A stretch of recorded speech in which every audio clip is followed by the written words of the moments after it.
Salawat dan salam semoga sampai kepada Rasul yang mulia, para sahabat yang selalu menemani dengan kebaikan, dan kepada para tabi'in dan orang-orang yang mengikuti mereka dalam kebaikan.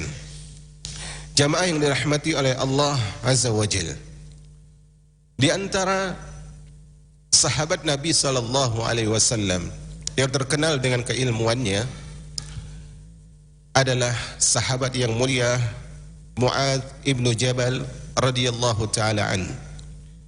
Sahabat Mu'adz ibnu Jabal radhiyallahu ta'ala anhu disebutkan oleh Nabi SAW sebagai orang yang paling mengenal halal dan haram di dalam urusan agama. Tandanya apa?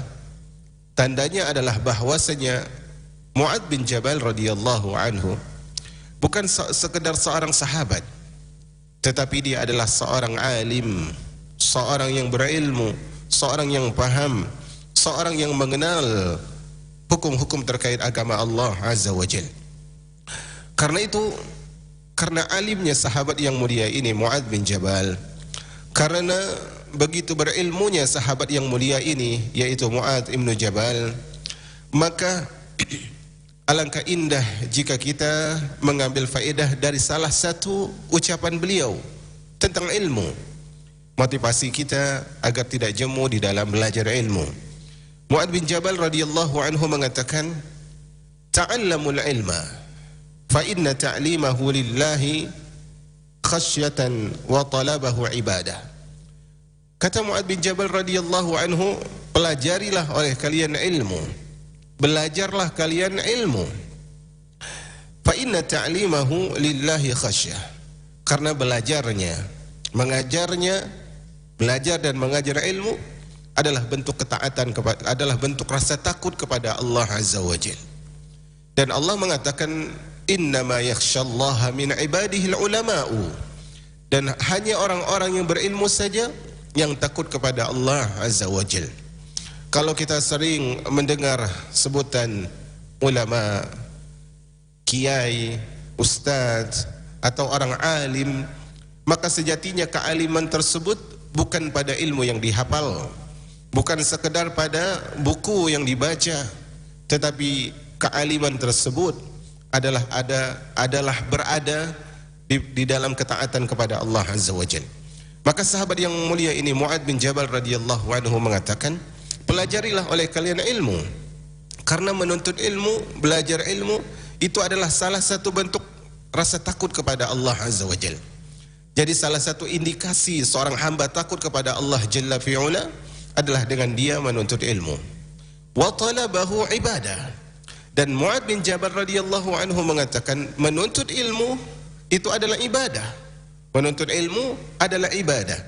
Bahkan dia merupakan ibadah yang paling utama secara mutlak, yang mana seorang tidak mungkin mengenal iman yang benar, Islam yang membawa kepada keselamatan, kecuali dengan dia belajar.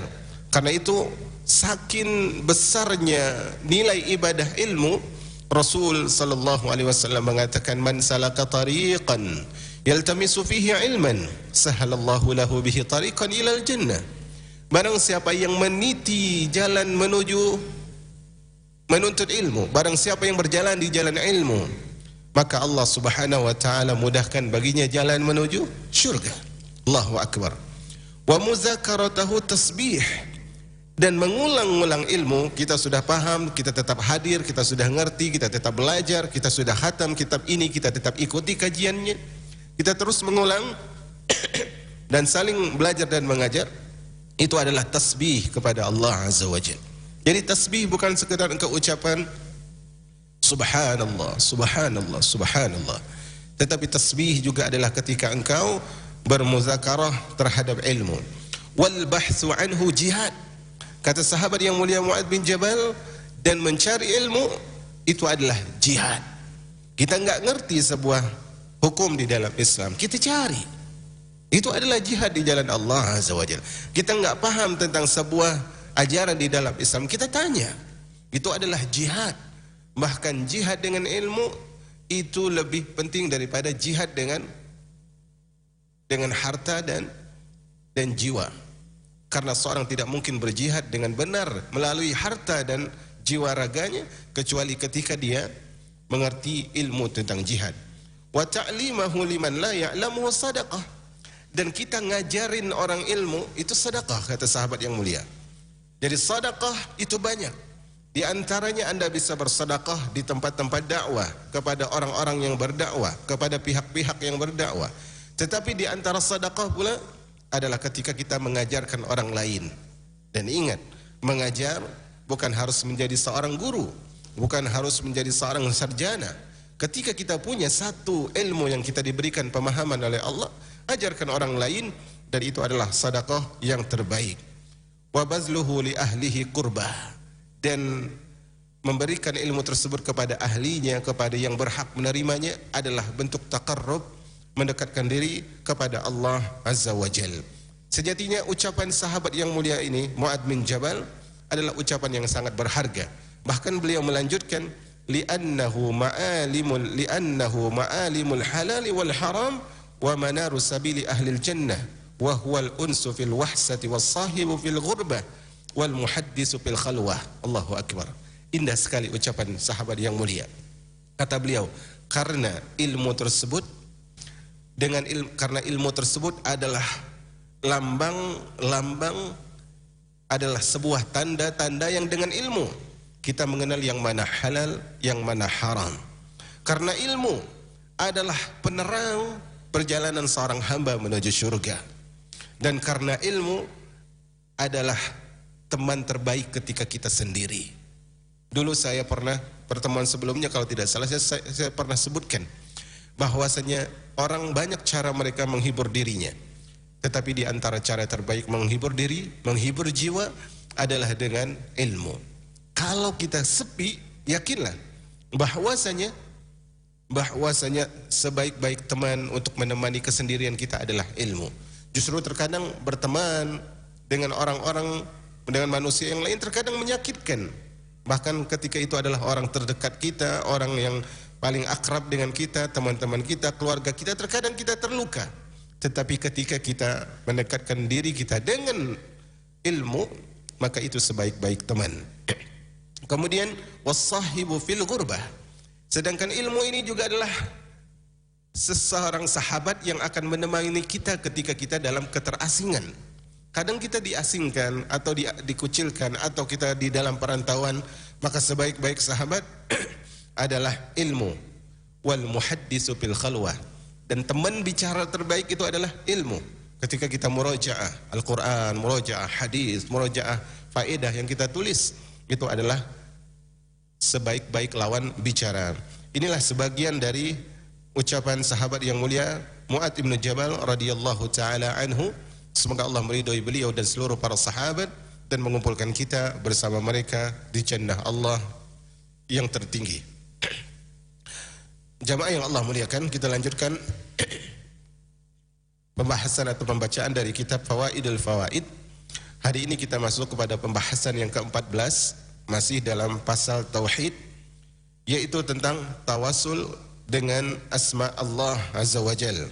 Tawassul dengan nama-nama Allah Azza wa Jal.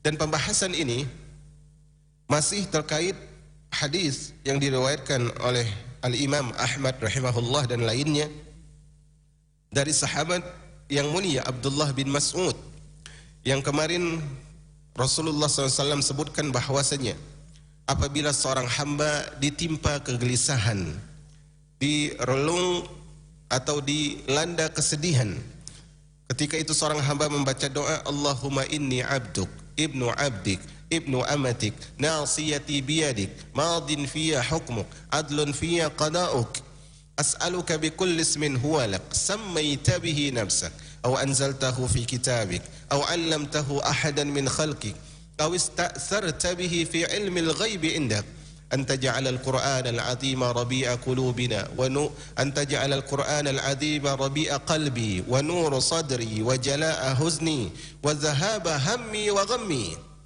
Kalau seorang membaca itu, kata Rasul, maka Allah akan menghilangkan kecemasan dan kesedihan. Maka para sahabat berkata, mengomentari doa ini, wahai Rasulullah, bolehkah kami menghafal, mempelajari doa ini? Bolehkah kami pelajari dan kami hafal? Apa kata Rasul? Sungguh selayaknya siapa yang mendengarnya untuk mempelajari dan menghafalkannya. Nah, pembahasan kita hari ini masih membahas tentang doa tersebut. Yang mana di dalam doa tersebut ada ucapan tawassul yang diajarkan oleh Rasul sallallahu alaihi wasallam. Tawassul itu berbunyi as'aluka bikulli ismin huwa lak. Aku memohon kepadamu ya Allah dengan setiap namamu yang sammaita bihi nafsak. Engkau namakan dirimu dengan nama itu. Au anzaltahu fi kitabik, atau nama yang engkau terangkan di dalam kitabmu. Au 'allamtahu ahadan min khalqik, atau nama yang engkau ajarkan kepada salah seorang hambamu, baik malaikat maupun nabi. Au ista'sarta bihi fi ilmil ghaibi 'indak, yaitu agar atau nama yang engkau rahasiakan di dalam ilmu gaib yang hanya engkau mengetahui. Nah, di sini Allah atau Rasulullah SAW menyebutkan as'aluka bikulli ismin huwa lak. Aku memohon kepadamu ya Allah dengan namamu samaita bihi nafsak, yang engkau namakan dirimu dengan nama itu. Di sini ada sebuah kaidah yang penting untuk kita catat. Kaidahnya adalah bahwasanya tidak boleh memberikan nama kepada Allah kecuali nama yang dinamakan oleh Allah dirinya dengan nama itu. Tidak boleh memberikan nama kepada Allah dengan kecuali tidak boleh memberikan nama kepada Allah kecuali dengan nama yang Allah namakan dirinya dengan nama itu. Jadi tidak pantas seorang alim, seorang ulama, seorang penuntut ilmu, seorang manusia memberi nama untuk Allah, enggak pantas. Karena yang pantas memberi nama untuk Allah adalah Allah sendiri. Allah yang maha perkasa, yang maha agung, yang maha sempurna. Dia yang pantas memberi nama untuk dirinya sendiri. Au anzaltahu fi kitabik. Ada beberapa cara kita mengenal nama Allah. Pertama adalah kita mentelaah wahyu yang Allah turunkan kepada Rasulnya sallallahu alaihi wasallam. Allah sebutkan di dalam kitabnya nama-namanya. Ada Ar-Rahman, ada Ar-Rahim, ada Al-Ghafur, ada Al-Ghaffar, ada At-Tawwab, ada Ar-Razzaq, dan seterusnya. Kemudian cara yang lain adalah kita mengambil dari sunnah Nabi sallallahu alaihi wasallam. Aw 'allamtahu ahadan min khalqik. Rasulullah sebutkan ini nama Allah, kita ambil, itu nama Allah. Rasulullah nyatakan ini nama Allah, kita ikuti, itu nama Allah. Rasulullah berdoa dengan nama itu, kita berdoa dengan nama itu. Kemudian di sini Rasul sallallahu alaihi wasallam menyebutkan awista'sarta bihi fi ilmil ghaibi 'indak, atau nama-namamu yang engkau rahasiakan di ilmu gaibmu. Maksudnya bagaimana? Maksudnya adalah penggalan doa ini mengingatkan kita pada hadis Nabi sallallahu alaihi wasallam yang lain. Atau pada hadis Nabi SAW yang lain, yang mana Rasulullah SAW sebutkan inna lillahi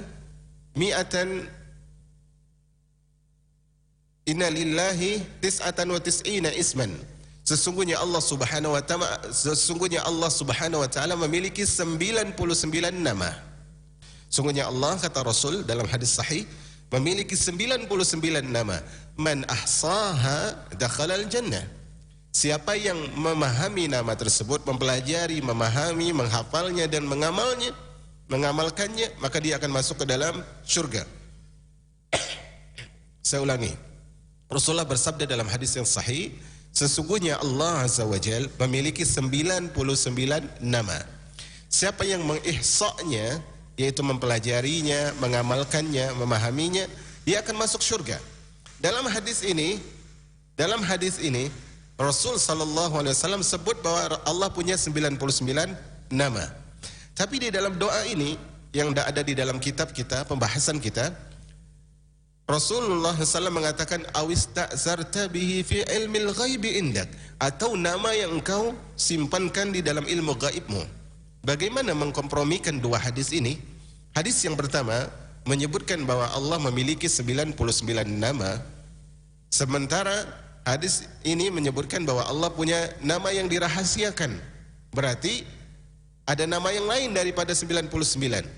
Maka kata para ulama rahimahumur rahman, adalah 99 nama itu bukan pembatasan bahwa nama Allah hanya 99, bukan. Tetapi 99 itu adalah siapa yang mengamalkan 99 nama itu, jaminannya surga. Tapi bukan berarti tidak ada nama yang lain bagi Allah Azza wa Jalla. Karena itu nanti sebelum Rasulullah SAW diizinkan oleh Allah Rabbul Izzati wal Jalalah memberikan syafaat kepada kaum muslimin al-muwahhidin yang bertauhid, ya, Allah ilhamkan kepada nabinya alaihi salatu wassalam pujian-pujian yang dulunya belum pernah diajarkan kepada Rasul sallallahu alaihi wasallam. Jadi ini mohon dipahami bahwasanya ada nama-nama yang kita tidak ketahui, yang nama itu hanya diketahui oleh Allah Azza wa Jal, yang mana hal itu dirahasiakan oleh Allah Rabbul Izzati wal Jalalah. Nah, umat al-Islam yang dirahmati oleh Allah Azza wa Jal, di antara syariat kita adalah berdoa. Kata Allah Azza wa Jal, ud'uni astajib lakum, berdoa. Berdoa, aku pasti kabulkan. Dan tidak mungkin Allah mengkhianati kita. Tidak mungkin Allah menyelisihi perintahnya, menyelisihi janjinya, tidak mungkin. Allah katakan aku akan ijabahi, pasti. Nah, tapi kita berdoa atau tidak?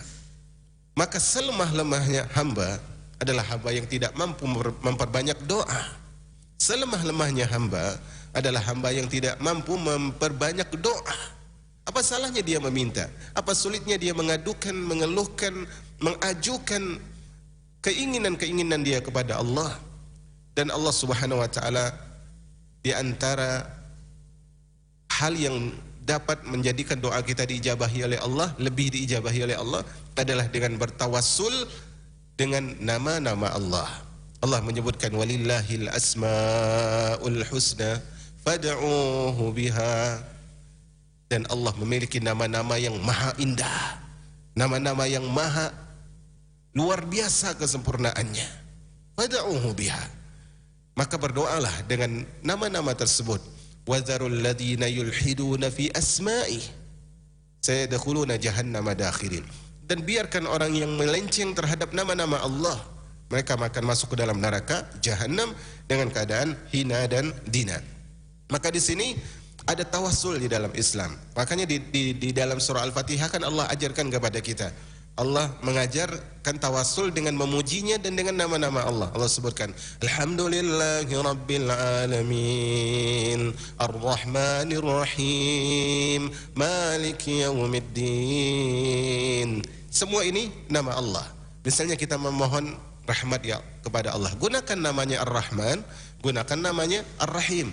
Allahumma ya Rahman irhamni, Allahumma ya Rahim irhamni. Agar Allah terima taubat kita. Allahumma ya Tawwab tub alayya. Agar Allah ampuni kita. Allahumma ya Ghafur ya Ghaffar ighfir li dhunubi.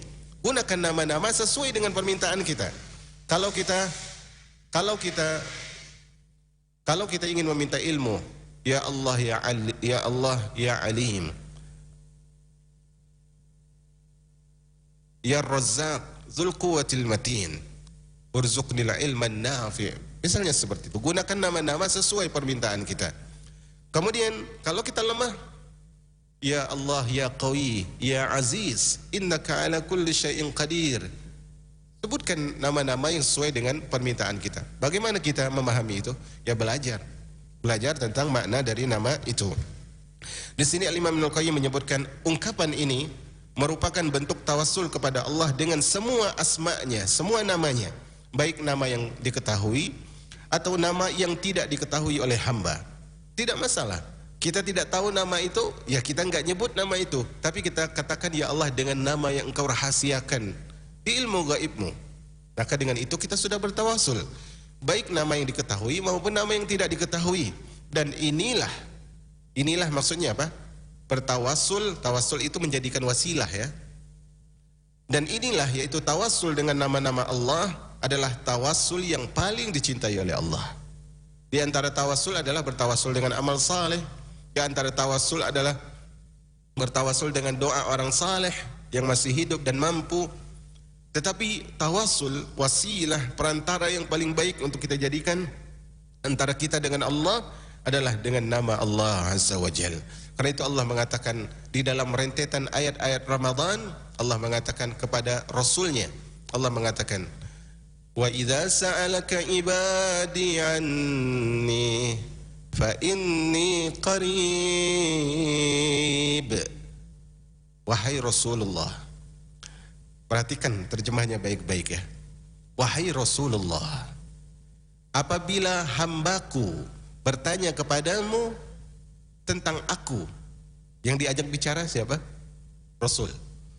Apabila hambaku wahai Rasul bertanya kepadamu tentang aku, fa inni qarib, sesungguhnya aku dekat. Kalau kita lihat yang diajak bicarakan Rasul, seharusnya begini, apabila hambaku bertanya kepadamu wahai Rasul, katakan aku dekat. Tapi Allah enggak bilang katakan, Allah langsung bilang aku dekat. Artinya apa? Ketika seorang hamba ingin mengadukan sesuatu, meminta sesuatu kepada Allah Ar-Rahmanur Rahim, kepada Allah Ar-Razzaqul Mannan, maka langsung, karena hubungan antara kita dengan Allah tidak perlu wasilah, tidak perlu perantara. Adapun hubungan Allah dengan kita perlu wasilah, perlu perantara, yaitu utusan-utusan yang diutus oleh Allah Azza wa Jal. Maka sebaik-baik tawasul adalah tawasul dengan nama-nama Allah, yang mana pada nama-nama itu juga terkandung sifat-sifat Allah dan juga perbuatan-perbuatan Allah Azza wa Jal. Itu tentang tawasul, yaitu tawasul dengan nama-nama Allah, dan ini kita harus perbanyak ya, harus perbanyak. Kemudian inti doanya apa? Inti doanya tadi kan agar dihilangi kesedihan, kegundahan, kegalauan. Maka Rasulullah mengatakan, anta ja'alal Qur'ana rabi'a qalbi, jadikanlah Al-Quran sebagai penyejuk hatiku, wa nura sadri, dan penerang cahaya dadaku, wa jalaa huzni, pelipur laraku, wa zahaba hammi wa ghammi, dan pengusir kecemasanku dan keresahanku. Ini intinya. Maka di sini perhatikan jamaah. Dalam doa ini Rasulullah meminta agar Allah menjadikan Al-Quran sebagai apa? Sebagai penyejuk hati, penerang dada, kemudian pelipur lara, pengusir kecemasan dan juga keresahan. Di sini ada kata anta ja'alal Qur'ana ar-rabi'. Rabi' tersebut itu adalah sebutan bagi hujan yang menumbuhkan tumbuh-tumbuhan. Itulah rabi' dalam bahasa Arab. Dalam bahasa Arab, rabi' itu disebut juga dengan musim semi. Artinya musim semi itu indah, bukan? Indah. Dan hujan yang menumbuhkan tumbuh-tumbuhan dicintai atau dibenci? Dicintai. Maka di sini Allah Subhanahu wa taala atau Rasul menyebut kata rabi'. Rabi' itu kata Imam Ibnu Qayyim berarti hujan yang menghidupkan atau menyuburkan bumi. Kalau Al-Quran diminta oleh Rasul untuk dijadikan sebagai rabi', yang mana rabi' tadi adalah hujan menghidupkan dan menyuburkan bumi, artinya apa? Agar Al-Quran ini bisa menghidupkan hati kita dan menyuburkan hati kita. Allahu Akbar. Maka Allah mengibaratkan Al-Quran seperti hujan karena dia dapat menghidupkan hati. Wa ja'alna minal ma'i kulla syai'in hayy. Kami jadikan, kata Allah, dengan perantara air segala sesuatu menjadi hidup. Kita lihat alam semesta yang hijau, bukan? Kita lihat bagaimana ikan-ikan hidup, baik di air asinnya maupun di air tawarnya. Semua karena sebab air yang Allah ciptakan. Maka ketika kita minta kepada Allah, anta ja'alal Qur'ana rabi'a qulubina, jadikan Al-Quran sebagai rabi', artinya adalah jadikan Al-Quran sebagai penghidup hatiku, penyubur kalbuku ya Allah. Kemudian Rasulullah menyebutkan wa nura sadri dan penerang dadaku.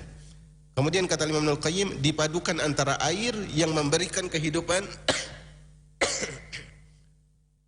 Rasulullah sebut rabi' dan juga nur, air yang menghidupkan dan juga cahaya. Dipadukan antara air yang memberikan kehidupan itu dengan cahaya yang memancarkan sinar, sebagaimana termaktum dalam firman-Nya, Allah mengatakan dalam surah Ar-Ra'd, anzala minas samaa'i maa'a fasalat awdiyatun biqadariha fahtamala as-sailu zabadar rabiya wa mimma yukiduna alaihi fin nari ibtigha'a hilyah. Dan Allah telah menurunkan air hujan dari langit, maka mengalirlah dia di lembah-lembah menurut ukurannya, maka arus itu membawa buih mengambang, dan dari logam yang mereka leburkan dalam api untuk membuat perhiasan. Jadi di sini Al-Imam Al-Qayyim akan menyebutkan tentang dalil-dalil yang menyebut tentang air dan juga api atau cahaya. Nanti baru disyarah oleh beliau. Kemudian beliau membawa firman Allah dalam surah Al-Baqarah ayat 17. Mathaluhum kamathalil ladzi istawqada nara alamma adaa'at ma hawlahu dhahaballahu binurihim. Perumpamaan mereka seperti orang yang menyalakan api lentera, setelah menerangi sekeliling mereka, Allah lenyapkan, Allah padamkan cahaya itu. Kemudian beliau membawakan firman Allah dalam surah Al-Baqarah ayat 19, au kasayyibin minas sama, atau seperti orang-orang yang ditimpa oleh hujan yang deras, yang lebat dari langit. Kemudian beliau membawakan dalil tentang cahaya di dalam surah An-Nur ayat 35. Allah menyebutkan, Allahu nurus samawati wal ardh. Allah adalah pemberi cahaya, cahaya langit dan cahaya bumi. Kemudian, ini saya bacakan dulu ya, nanti baru kita syarahkan. Kemudian, beliau membawakan firman Allah dalam surah An-Nur ayat 43. Alam tara anna Allah yuzji sahaban summa yu'allifu bainah. Tidakkah engkau melihat bahwa Allah menjadikan awan tersebut bergerak perlahan? Itu awan bergerak. Apalagi kalau awannya menjadi hitam. Kemudian apa kata Allah? Kemudian Allah kumpulkan awan tersebut. Dan nanti akan nurunin apa? Air. Demikianlah kata Imam Al-Qayyim, doa ini mengandung permohonan agar Allah menghidupkan hati dengan Al-Quran. Saya ingin jelaskan dulu. Di dalam doa ini Allah minta kepada Rasulullah, minta kepada Allah agar menjadikan Al-Quran tersebut air yang menghidupkan dan juga cahaya. Air bagi hati dan cahaya bagi dada. Air dan cahaya ini umat al-Islam adalah sesuatu yang penting dalam kehidupan manusia. Okelah kita tidak makan, kita tidak mengkonsumsi menu makanan yang kita suka, atau mungkin menu yang kita kunyah dengan terpaksa. Kita masih bisa bertahan tanpa makan, asalkan kita tetap minum. Tetapi sulit bagi kita bertahan lebih lama ketika kita makan tapi tidak minum. Karena itu air ini fungsinya luar biasa.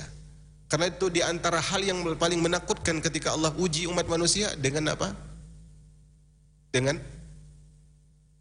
kemarau dan dengan banjir. Ini sesuatu yang luar biasa. Karena di dalam air tersebut dengan fungsi normalnya adalah sesuatu yang sangat bermanfaat bagi manusia. Kemudian cahaya. Cahaya matahari, rembulan itu bukan sekedar untuk menghiasi langit, bukan sekedar untuk menjadikan indah bumi ini, bukan. Tetapi dia agar kita bisa berjalan dengan tegak, agar kita bisa membedakan mana jalan, yang mana bukan jalan, agar kita bisa membedakan yang mana jalan yang mulus, yang mana jalan yang berlobang. Kemudian kita bisa bedakan juga mana jalan pulang, mana jalan pergi, mana jalan keselamatan, mana jalan kebinasaan. Semua itu air dan cahaya adalah paduan yang luar biasa. Pemilihan kata-kata yang luar biasa oleh Rasul sallallahu alaihi wasallam.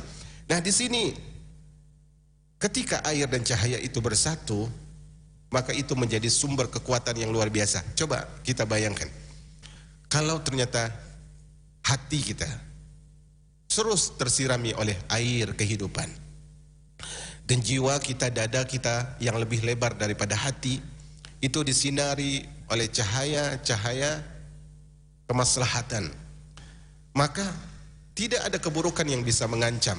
Kenapa? Karena hati sudah ada kebaikan, sementara dada sudah ada kemaslahatan. Karena itu Allah berkata kepada Rasulnya alaihi salatu wassalam, alam nashrah laka sadrak. Wahai Rasulullah, bukankah kami telah lapangkan dadamu? Kelapangan dada itu lebih menenteramkan daripada kelapangan istana kita. Punya rumah besar, lapang. Punya tanah yang lebar, lapang. Semuanya tidak bisa membahagiakan kita seperti bahagianya kita dengan lapangnya dada kita. Maka hal ini harus kita perhatikan. Nah, kemudian inti doanya apa? Beliau mengatakan doa ini mengandung permohonan agar Allah menghidupkan hati beliau dengan Al-Quran. Jadi hati kita tersebut tidak bisa hidup dengan kita memuaskan zahir kita. Sekali lagi, hati kita tidak mungkin bisa hidup hanya dengan kita memuaskan zahir kita. Mungkin ada orang bosan, jenuh, akhirnya dia pergi traveling, berlibur. Mungkin dia berlibur KL, atau mungkin dia ke Aussie, atau mungkin dia ke UK, atau mungkin dia kemana lah tempat yang dia mau. Atau di dalam negeri mungkin dia Labuan Bajo, atau ke Lombok, atau ke Bali dan sebagainya. Dan pembahasan kita bukan pembahasan halal dan haramnya tempat itu. Mungkin dia menghibur dirinya dengan itu. Tetapi selama jiwanya belum diterangi dan belum disirami, hatinya belum disirami, jiwanya belum diterangi, maka liburan tadi tidak akan membuat dia bahagia. Iwallah, demi Allah. Maka di sini Rasulullah meminta agar Allah menghidupkan hati beliau dengan Al-Quran. Kenapa? Al-Quran adalah ruh. Allah mengatakan wa kadzalika auhayna ilaika ruham min amrina. Dan demikianlah kami wahyukan kepadamu wahai Rasul ruh. Apa itu? Ruh maksudnya adalah Al-Quran. Yang dengan Al-Quran Allah berikan petunjuk kepada siapapun. Berulang kali saya sebutkan, di antara surat yang saya suka dan surat ini mudah untuk dibaca dan dihafal adalah surat Thaha. Allah mengatakan Thaha ma anzalna alaikal qur'ana litashqa. Kami tidak turunkan kepadamu Al-Quran untuk engkau binasa. Kami tidak turunkan kepadamu Al-Quran untuk engkau menderita. Kami tidak turunkan kepadamu Al-Quran untuk engkau sengsara. Tidak. Artinya apa saudaraku, saudariku? Artinya Al-Quran itu adalah jalan kebahagiaan. Karena itu ya, terkadang kita bingung dengan diri kita. Bagaimana mungkin kita bisa merasakan lezatnya baca Quran tapi kita nggak paham. Rasulullah SAW itu salat malamnya luar biasa. Allah katakan, ya ayyuhal muzammil, wahai orang yang berselimut, qumil laila illa qalila, tegakkan salat malam kecuali sedikit. Artinya kebanyakan malam salatlah. Nisfahu aw inqus minhu qalila, atau separuh malam salatlah, atau kurangin dikit, auzid alaih wartilil qur'ana tartila, atau tambah dikit kemudian bacalah Al-Quran. Jadi kalau kita lihat bagaimana hadis yang menyebutkan bahwa Rasulullah SAW pada rakaat pertama membaca Al-Baqarah, kemudian membaca An-Nisa, kemudian Ali Imran, maka seperti yang dikatakan oleh Syekh Utsman Al-Khamis, di antaranya mungkin rata-rata minimalnya salat malam Rasul minimalnya ini 4 jam minimal. Bahkan pernah disebutkan Rasulullah sallallahu alaihi wasallam, kata Ummul Mukminin, salat sampai kakinya bengkak, kakinya pecah, padahal sudah diampuni dosa-dosa beliau alaihi salatu wasallam. Salat malam. Bahkan pernah disebutkan tentang Rasul sallallahu alaihi wasallam, Rasulullah sallallahu alaihi wasallam sepanjang salatnya itu cuma baca 1 ayat. Rasulullah SAW salat malam sangat panjang, mendekati waktu subuh. Tapi yang Rasulullah baca cuma 1 ayat. Ayat tersebut berbunyi, in tu'adzibhum fa innahum ibaduk wa in taghfir lahum fa innaka antal ghafurur rahim. Ya Allah, kalau engkau azab mereka, mereka hambamu. Tapi kalau engkau ampuni mereka, maka engkau pengasih, engkau penyayang dan pengampun. Bayangkan, satu ayat sepanjang malam Rasulullah salat. Mungkin kita mengatakan, Ustaz, itu Nabi. Kita nggak bisa bandingkan diri kita dengan Nabi. Seorang bernama Sufyan Ats-Tsauri rahimahullah. Beliau habis salat Isya, istirahat sejenak, kemudian beliau melakukan salat malam. Dari setelah Isya sampai sebelum subuh, beliau cuma baca satu surat. Salat malam cuma satu surat. Apa itu? Alhaakumut takatsur. Alhaakumut takatsur hatta zurtumul maqabir. Satu surat sampai sebelum subuh. Maka Al-Quran ini, teman-teman yang dirahmati oleh Allah Azza wa Jal, Al-Quran ini, cara muamalah kita dengan Al-Quran ini penting untuk kita mengerti. Cara muamalah kita dengan Al-Quran itu bukan berapa, tapi bagaimana. Bukan berapa, tapi bagaimana. Bukan berapa banyak yang kita habiskan dan kita baca, tetapi bagaimana kita membaca dan menyenandungkan Al-Quran. Penting untuk kita memahami Al-Quran. Karena itu, kitabun anzalnahu ilaika mubarakun liyadabbaru ayati waliyatadzakkara ulul albab. Allah sebutkan kitab Al-Quran yang kami turunkan kepadamu, liyadabbaru, kitab yang kami turunkan kepadamu yang diberkahi agar mereka mentadabburinya dan agar orang-orang yang berakal tersebut berpikir. Maka di sini umat Islam, kita baca Quran, kira-kira kita paham nggak? Maka sekali lagi, bukan berapa banyaknya, bukan berapanya, tapi bagaimana. Apakah kita ngerti atau tidak? Apakah kita ngerti atau tidak? Karena itu mungkin kita kalau salat malam cuma baca, misalnya kita baca Wawailul lil musallin alladzina hum an salatihim sahun. Kita ulang aja dua ayat ini. Wawailul lil musallin alladzina hum an salatihim sahun. Coba pahami. Ini dua ayat ini Anda ngerti. Coba baca itu dengan kita pahami. Iwallah. Allah menceritakan tentang orang beriman di dalam awal surah Al-Anfal. Innamal mu'minuna alladhina amanu billah. Innamal mu'minuna alladhina idza dzukirallahu wajilat qulubuhum wa idza tuliyat alaihim ayatuhu zadatuhum imana. Sesungguhnya orang-orang yang benar-benar beriman itu adalah orang yang apabila disebutkan asma Allah Azza wa Jal, hati-hati mereka itu getar. Ketika disebutkan nama Allah,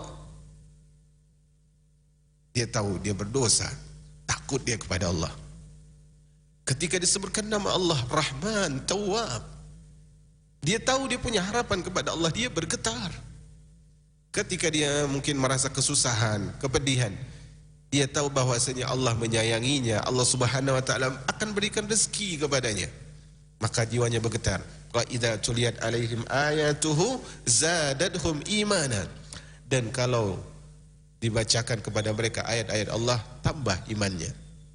Bagaimana mungkin dia tidak bertambah? Mungkin dia adalah orang yang saat ini berdosa. Dia baca firman Allah, qul ya ibadiyalladzina asrafu ala anfusihim la taqnatu min rahmatillah.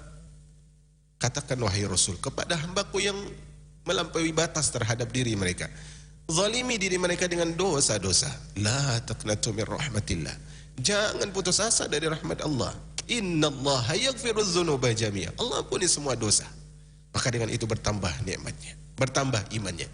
Ketika mungkin dia merasa dirinya sudah wah, maka dia baca kisah-kisah umat yang dihancurkan oleh Allah. Sebelum mereka ada umat-umat yang lebih kuat, yang mereka sombong, mereka takjub dengan diri mereka. Mereka baca ayat itu, tambah iman mereka. Ketika mereka merasa sulitnya kehidupan, mereka baca ayat-ayat takdir. Allah juga tidak akan menguji melebihi kecuali sesuai dengan kemampuan. Maka bertambah iman mereka. Karena itu, di antara bukti bahwasanya kita sudah akrab dengan Al-Quran adalah bahwasanya kita tidak mungkin tenang ketika tidak membaca Al-Quran setiap hari. Bukti kita sudah akrab dengan Al-Quran pertama adalah kita tidak mungkin tenang kecuali hari itu kita sudah baca Al-Quran. Dan lebih dari itu, ketika kita cinta pada Al-Quran, maka kita akan memahami. Tafsir sudah banyak.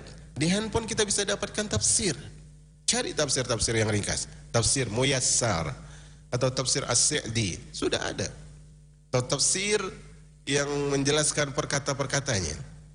Coba dimengerti hal itu. Karena itu berkata sahabat yang mulia Utsman bin Affan radhiyallahu anhu. Utsman bin Affan adalah periwayat hadis, khairukum man ta'allama al-Qur'an wa 'allama. Sebaik-baik kalian yang mempelajari Al-Qur'an dan mengajarkannya. Apa kata sahabat yang mulia Utsman bin Affan radhiyallahu anhu? Lau taharat qulubuna ma sabi'at min kalami rabbina. Kalau hati kita bersih, kalau hati kita itu suci, kita enggak mungkin kenyang, tidak mungkin merasa puas dari membaca Al-Qur'an. Tidak mungkin puas dari mempelajari Al-Quran. Tidak mungkin puas dari memahami dan mentadaburi dan mengamalkan Al-Quran. Lau taharat qulubuna ma sabi'at bin kalami rabbina. Kalau hati kita suci, kita enggak mungkin kenyang dari ayat-ayat Allah Azza wa Jal. Karena itu umat Islam yang dirahmati oleh Allah Azza wa Jal, Al-Quran tersebut menghidupkan kita. Dan sejatinya hidup itu bukan dengan sehatnya badan saja, tetapi hakikat yang lebih penting dari kehidupan adalah sehatnya jiwa dan kalbunya. Allah Subhanahu wa taala berfirman dalam surah Al-An'am ayat 122. Di sini dibawakan oleh Imam Ibnu Al-Qayyim mengatakan awaman kana maitan fa ahyaynah waja'alna lahu nuran yamshi bihi fin nas kaman mathaluhu fi dhulumat laisa bi kharijin minha. Dan apakah orang yang sudah mati lalu Allah hidupkan, lalu kami hidupkan, setelah dihidupkan kami berikan dia cahaya yang membuatnya berjalan di tengah orang-orang yang banyak. Dia sebelumnya mati, kemudian Allah hidupkan, kemudian Allah berikan cahaya. Apakah sama dia dengan orang yang berada dalam kegelapan sehingga tidak dapat keluar dari sana? Subhanallah. Saat ini banyak hamba-hamba Allah yang merasa mereka di dalam cahaya, dengan bergelimang harta, bertabur mahkota, berlimpah harta dan tahta, tapi mereka jauh dari tentramnya jiwa, mereka jauh dari tenangnya jiwa. Maka orang seperti ini adalah orang dalam kegelapan. Jangan pernah sedih ketika Anda tidak memiliki rumah, tetapi sedihlah ketika Anda tidak memiliki tempat bersinggah di surga.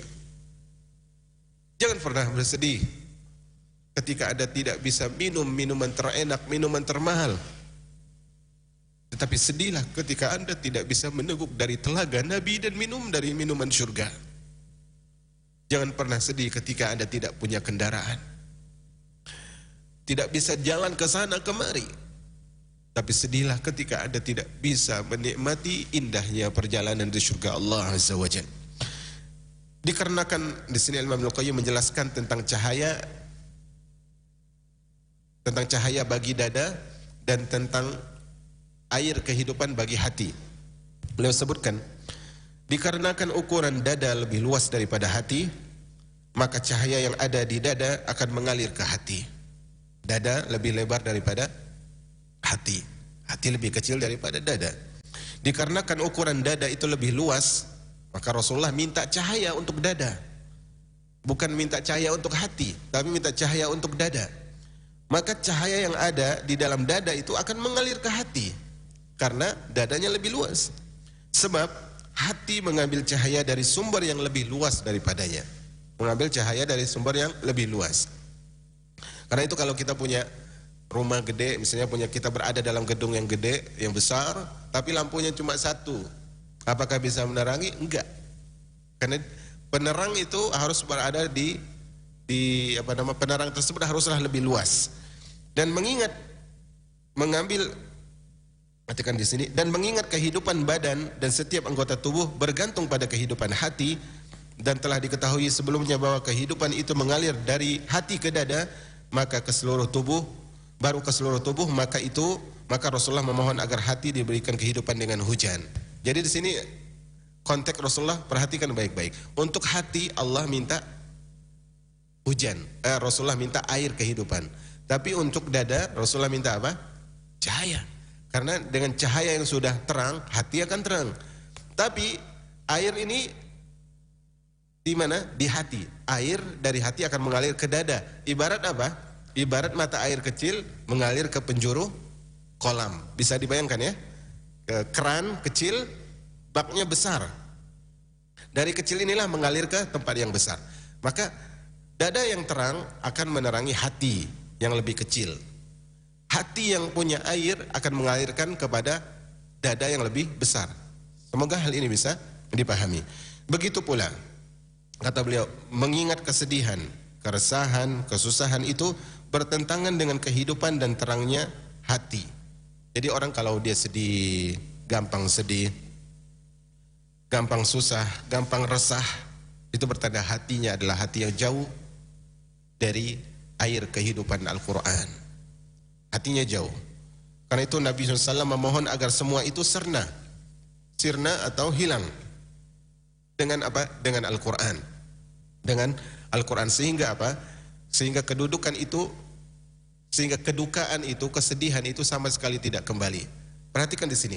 Cara Rasulullah menghilangkan kesedihan, menghilangkan kegundahan, menghilangkan kedukaan, caranya bagaimana? Dengan Al-Quran. Kenapa? Perhatikan di sini ya. Perhatikan di sini. Sebab jika kedukaan tersebut, kesedihan itu dihilangkan dengan selain Al-Quran, seperti misalnya menghilangkannya dengan kesehatan, dengan dunia, jabatan, istri, pasangan, anak, niscaya hal tersebut akan hilang dengan hilangnya semua itu. Maksudnya begini, misalnya orang saat ini sedih, gak punya keturunan misalnya. Kemudian dia berharap, ya Allah hilangkan kesedihan saya dengan diberikan keturunan. Kalau keturunan itu hilang, mati, dia pasti akan sedih lagi. Paham di sini ya? Seorang, ya Allah, hamba miskin ya Allah. Hamba gak punya apa-apa. Makan susah. Berilah hamba harta ya Allah agar hamba tidak sedih. Setelah Allah hilangkan harta itu, lenyap atau dibohongin orang, dia pasti sedih lagi. Karena harta akan sirna.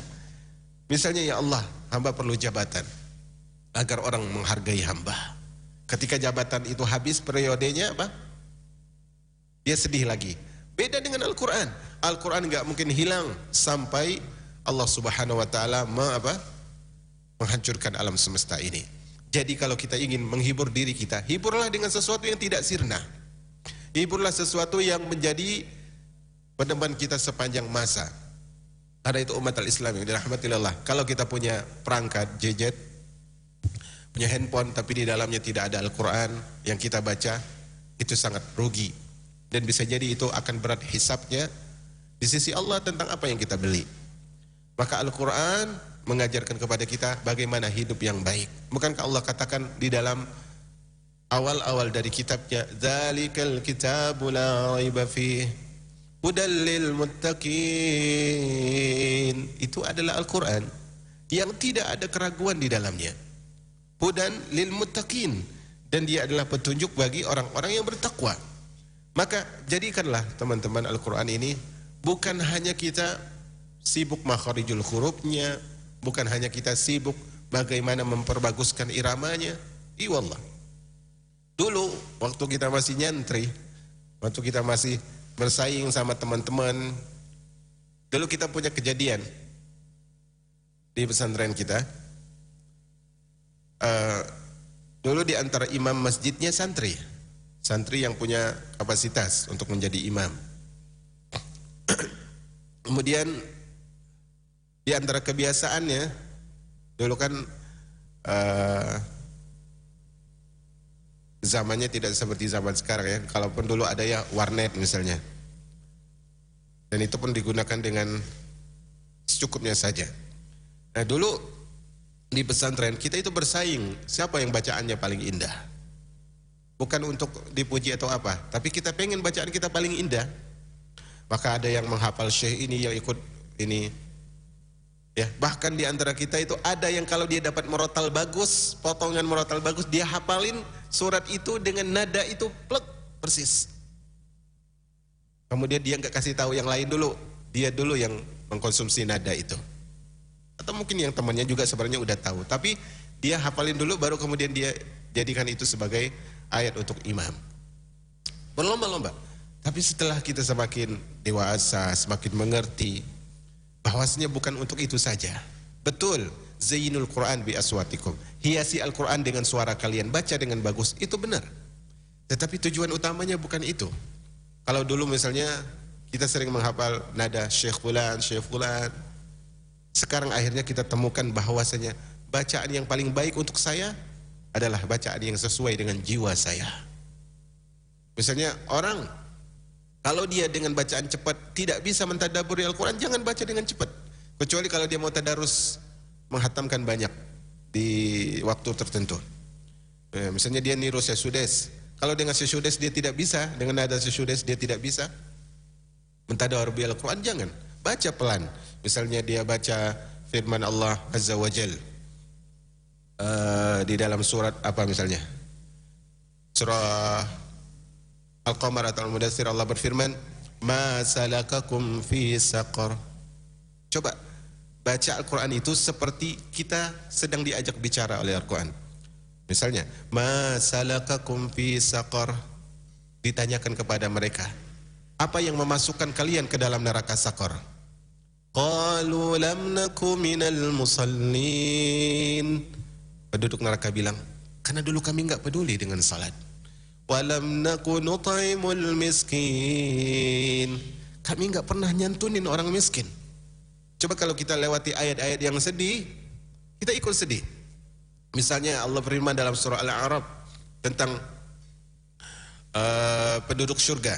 Ketika mereka minta bantu sama Allah, minta bantu sama malaikat, Allah dan malaikatnya enggak bantu, mereka minta bantu kepada penduduk surga. Penduduk surga ada di atas, mereka di bawah. Allah berfirman, "Wa nada ashabun nari ashabal jannah." Kita coba baca sesuai dengan arti ayatnya. Dan penduduk surga dan penduduk neraka memanggil penduduk surga. An afidu alaina minal ma'i aw mimma razaqakumullah. Mereka memelas minta apa? Berikan air kepada kami atau berikan rezeki yang Allah berikan kepada kalian untuk kami. Mereka ngomong dengan apa? Penduduk neraka. Apa kata penduduk? Mereka ngomong dengan penduduk surga. Penduduk neraka ngomong dengan penduduk surga. Apa kata penduduk surga? Qalu innallaha harramahuma 'alal kafirin. Sungguhnya Allah mengharamkan semua rezeki itu bagi orang-orang yang kafir. Coba baca sesuai dengan makna ayat. Kalau ayatnya senang, ya kita senang. Kalau ayatnya sedih, ya kita sedih. Karena Rasulullah SAW pernah disebutkan, tidaklah Rasulullah SAW membaca ayat yang di situ ada pengagungan kepada Allah, kecuali Rasulullah agungkan Allah. Ada ayat rahmat, Rasulullah minta rahmat. Ada ayat azab, Rasulullah berlindung dari azab. Maka karena itu di dalam istilah baca Quran itu ada istilah qiraah taswiriyah. Akhir-akhir ini itu masyhur qiraah taswiriyah, membaca Al-Quran dengan maksud menggambarkan ayatnya. Contohnya lagi misalnya surat apa yang ma'ruf bagi kita? Surat Abasa misalnya.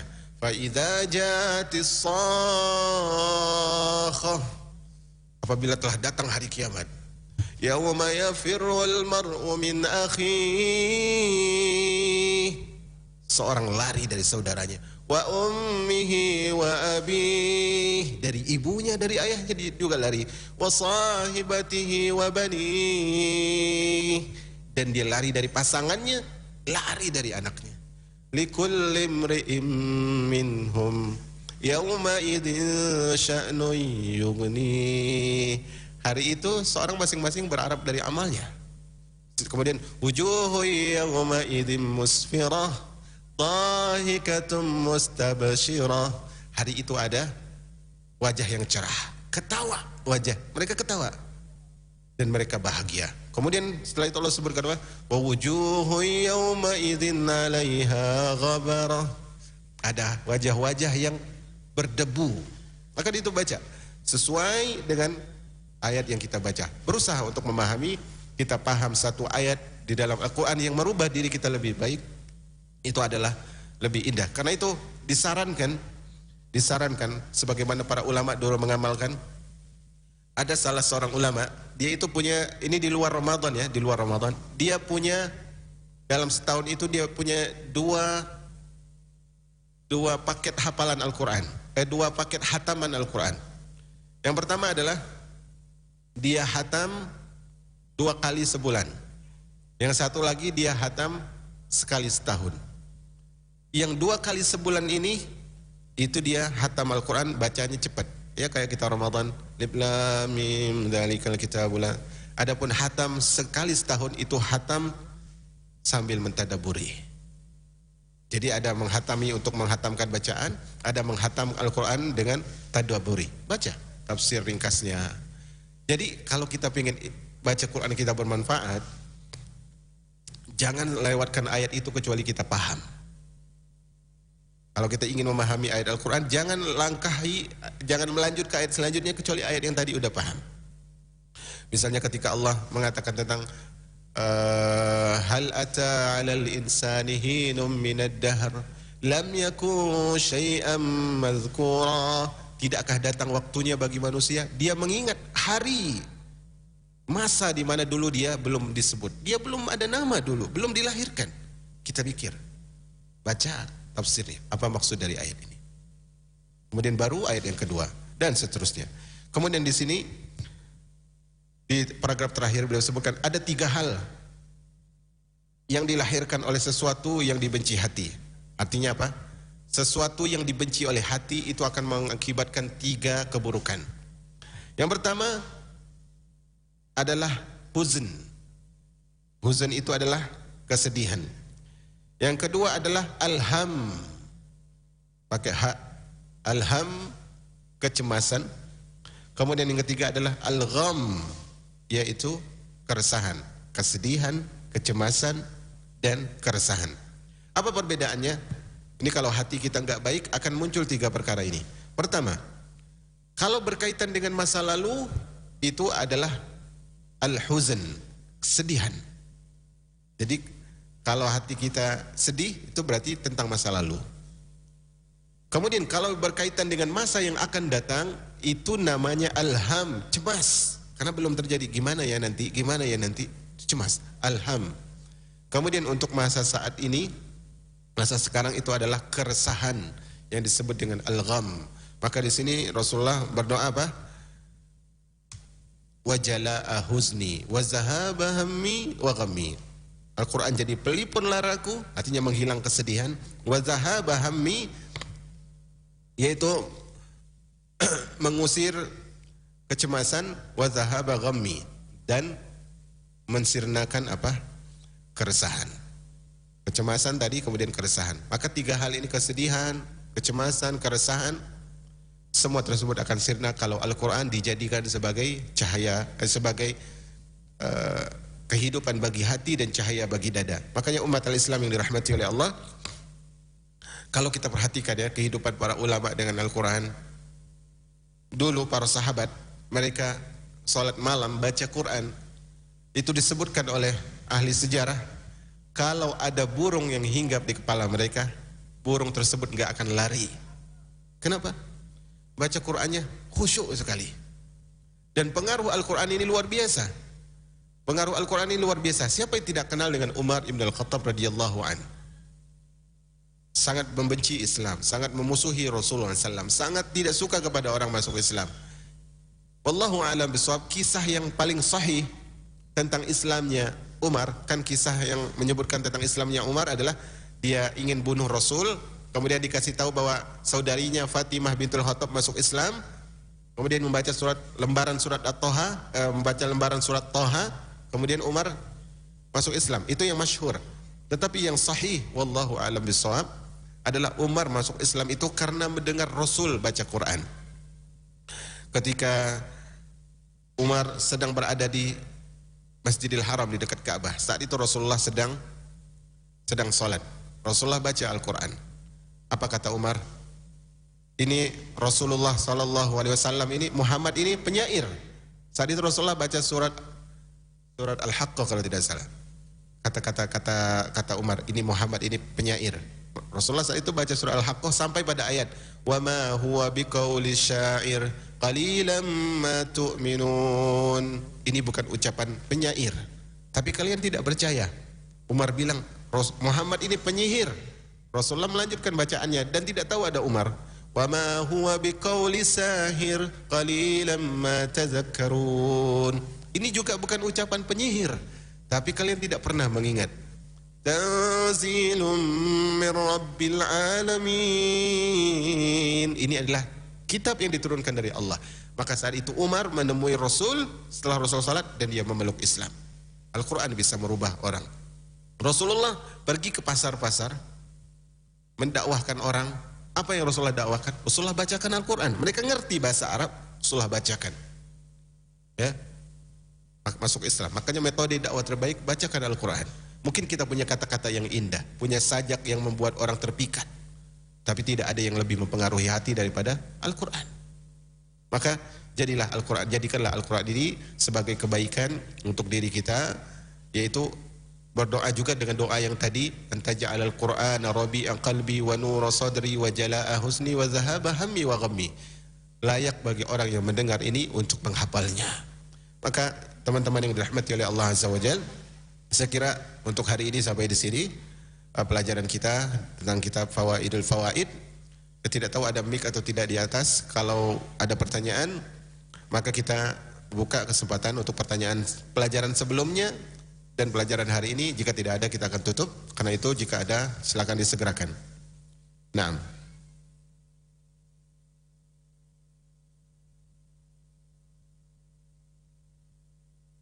Ada atau tidak? Naam, sepertinya tidak ada ya. Naam, sebagai closing dari pelajaran kita hari ini, teman-teman yang dirahmati oleh Allah Azza wa Jalla, semakin dekat kita dengan Al-Quran, semakin tentram jiwa kita. Semakin paham kita dengan Al-Quran, semakin susah kita meninggalkannya.